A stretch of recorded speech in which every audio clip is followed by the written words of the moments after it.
그에게 직업은 포르노 편집자입니다. 물론 이건 어디까지나 겉보기에만 보이는 모습이고 그에게는 밤마다 가면을 쓰고 여성을 살해하는 연쇄살인범이라는 추악한 진실이 숨어있죠. 심지어 그는 이전에 똑같이 여성들을 살해하다가 좀비로 부활했던 로건의 친형이었습니다. 어느 날 그는 술이 잔뜩 취한 상태로 자기 동생의 무덤에 찾아갑니다. 형제가 쓰레기 짓을 하는 게 아무래도 유전은 아닌지 의심이 되던 도중 그는 자기 동생 무덤 앞에서 구토를 하고 그것도 모자라 소변을 보기까지 합니다. 하지만 그것이 원인이었을까요? 갑자기 하늘에서 번개가 치더니 좀비가 되어 죽었던 살인마 로건이 다시 부활하게 됩니다. 아마 여기까지 스토리에 대한 설명을 들으신 분들이라면 무슨 영화 스토리가 그런 식으로 진행되냐? 라고 하시는 분들이 있을지 모르겠네요.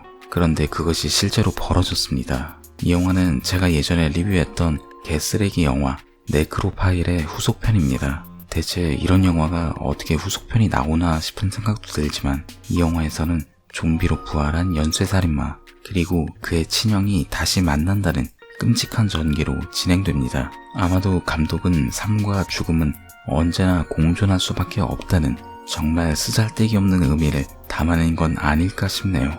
차라리 침대에 누워 천장을 보면서 벽지 디자이너를 꿈꾸는 것이 제 인생에 훨씬 도움이 되지 않을까 싶을 정도로요. 이 영화는 1편에서 곧바로 이어지는 내용을 담고 있으며 심지어 전작의 형사들도 이어서 등장합니다. 이 영화의 등장인물들은 대부분 하나같이 발연기를 보여줍니다. 인어공주의 할리베일리가 선녀로 보일 정도로 말이죠. 그럼에도 불구하고 자신의 배역에 최선을 다하는 그들의 모습에 저는 직업에 대한 노력이 얼마나 중요한지에 대해 정신이 아찔할 정도의 깨달음을 얻었습니다. 어른들이 왜 항상 노력에 대한 중요성을 강조하셨는지 뒤늦게 알아버린 나이만 먹은 어른이인 저는 방구석에서 저의 이마를 16비트로 탁 치며 흘러내리는 눈물로써 윗세대에 대한 존경의 액토플라즘을 표출할 수밖에 없었네요. 영화 이야기로 돌아가서 솔직히 이 영화의 내용은 정말 딱히 거론할 만한 내용이 별로 없어요. 그저 처음부터 끝까지 부활한 로건의 살인 행각을 보여주며 그의 뒤를 형사들이 뒤쫓는 내용을 지루하게 보여줄 뿐입니다. 심지어 이 영화의 고어씬은 1편보다 더 퇴보한 느낌이에요. 사실 1편도 잘 만든 영화는 절대로 아니었습니다.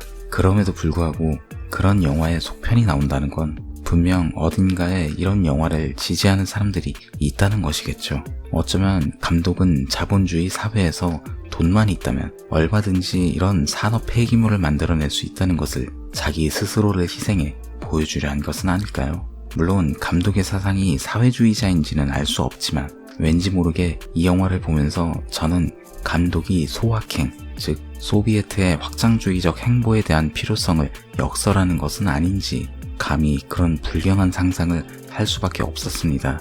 눈뜨고 못 봐줄 고어씬과 연기가 판치는 것도 모자라서 그저 뻔하디 뻔한 피칠갑과 집착에 가까운 여성의 노출 장면은 현자타임, 현실 자본주의 타격 임무의 필요성에 대한 설파는 아닌지 그런 합리적인 의심이 들지 않게 할 수 없는 장면들이었어요. 비록 언더그라운드 컬트에 속하는 영화이긴 하지만 그렇기 때문에 프로이센의 사회주의 억압을 은유하는 그런 배경이 작동할 수 있지 않을까 하는 생각이 들었습니다. 이쯤 되면 내가 이 영화를 보는 시간보다 차라리 날아다니는 스파게티 괴물의 실체를 밝혀내는 것이 조금은 더 값진 시간이 되지 않을까 하는 생각도 들기는 합니다. 감독이 혼란을 끝낼 코뮤니스트 노동투쟁에 뛰어든 것은 아닌지 그런 의심이 들긴 하는 영화이긴 합니다만 역시 이 영화의 진실은 감독 본인만이 알고 있겠죠. 왠지 미국의 언더그라운드에 존재하는 사회주의자들의 내로남불, 내가 하면 러시아 혁명, 남이 하면 불란서 혁명에 대한 권기의 횃불을 들어올리기 위해 설계한 빅 MP4는 아니었을까요? 그런 의심의 눈초리가 자꾸만 머릿속을 떠나지 않았음을 전하면서 저는 이만 오늘의 가이드 마치겠습니다. 이상 가이드 B였습니다. 감사합니다. 이 뭔 개소리야!